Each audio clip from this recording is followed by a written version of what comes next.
I think that the nature of sexual assault starts before we get to college campuses.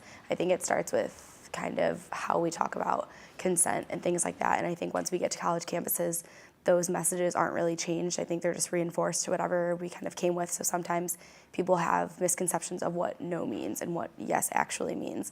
And I think once we get here, we expect like our institutions to help us. We expect our fraternities and sororities to help like guide us in the right direction. And I think sometimes that doesn't really happen. And unfortunately, I would say the same for this campus. I think that unfortunately sometimes the positive messages aren't reinforced. I think the University of Iowa has laid out like a pathway to spread this awareness, but again, they're not doing this continual education. They're not leading by example.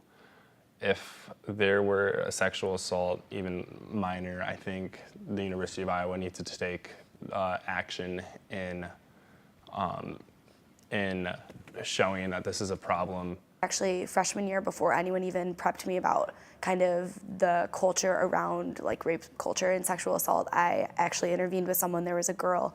She wasn't really standing well and she wasn't really speaking. And I talked to the guy that she was with and I was like, do you know her? Is she okay? Then I asked her, I said, are you okay? And they kind of worked it out between them. But luckily they ended up knowing each other and he was just a friend taking her home and I trusted that situation. But I think that it's tough for a lot of people to stand up for it. The fact that the University of Iowa gets a hawk alert every weekend on an assault is an incredibly disturbing idea. When we talk about it, people automatically go to what were you wearing, how much did you drink, those things. And when you ask those questions before asking what can we do to help, it sort of reinforces this whole stigma around like victim blaming. And I think with that, it's kind of hard for people. They don't want to come forward. They don't want to seem like it was their fault.